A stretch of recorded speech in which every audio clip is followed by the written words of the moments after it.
Shemai. Today we're going to have a look at a real star, a great little plant that occurs in lots and lots of places actually, from waste ground to grassland to roadside verges, cultivated fields, paths, and it's this little plant back here. It's of the plantain family, and this is Ribwort Plantain, or in Latin Plantago lanceolata. In Welsh I think it's Llwyn Hydydd. It's a perennial plant which will come every year.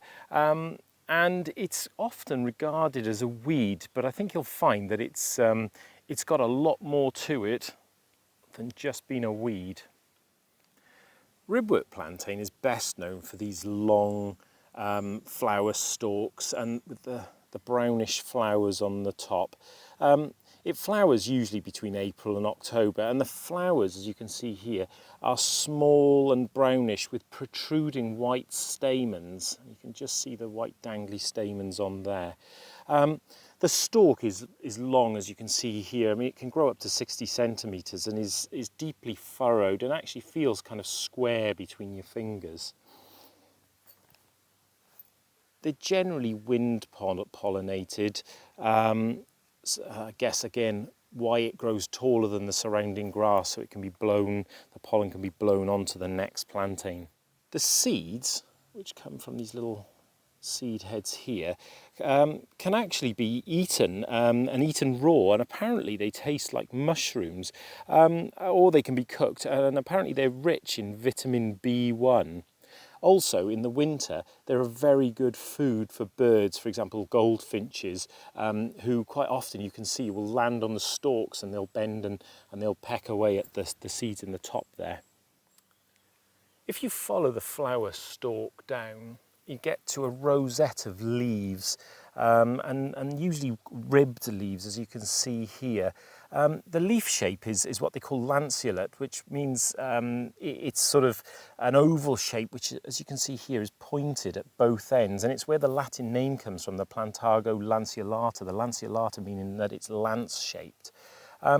Normally the leaves have sort of between 3 to 7 veins on them, and the leaves actually can grow quite long, between 20 millimetres and up to 300 millimetres, which is the length, to put it into context, of like a school ruler, 30 centimetres.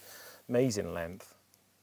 We've explained the lanceolata part of the Latin name, but Plantago can be explained because it originates from planta, or the sole of the foot, and this is due to greater plantain, so one of the other plantain plants in the family, which often grows on well-trodden paths, and I'll show you a picture.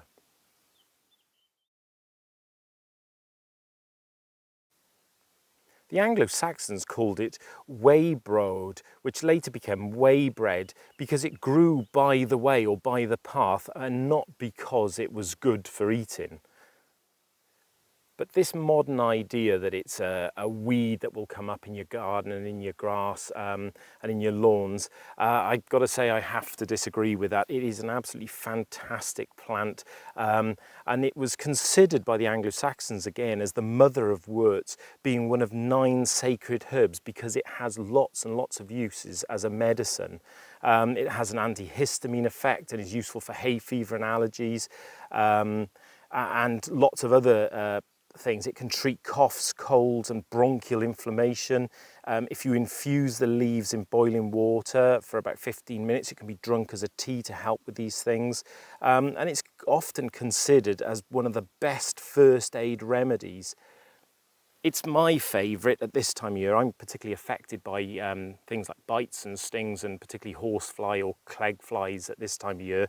But if you take the leaf and you crush it, rip it off, and you crush it in between your fingers and get the juice out of it, and you rub it onto bites and stings and rashes, it's absolutely brilliant. And I think there's a bit of an idea that dock leaves, you know, as a child you're told dock leaves, so that's the answer, but actually dock leaves, it's more of a placebo effect, in that they don't have this effect that plantain do.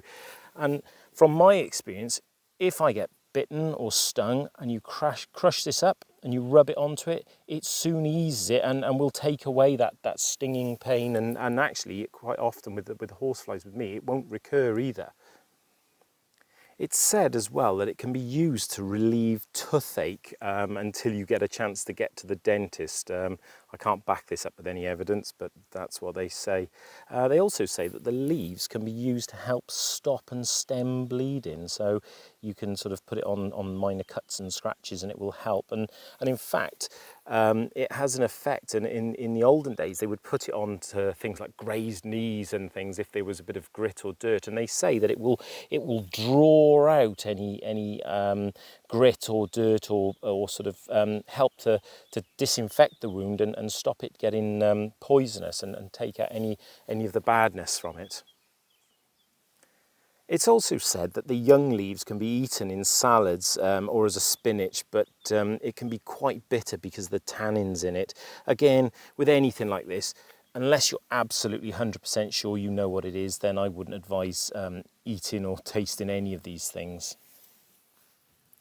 It's said that in the olden days, a piece of plantain root would be carried in the pocket. So people would put a piece of the root in their pocket and carry it with them to protect against snake bites.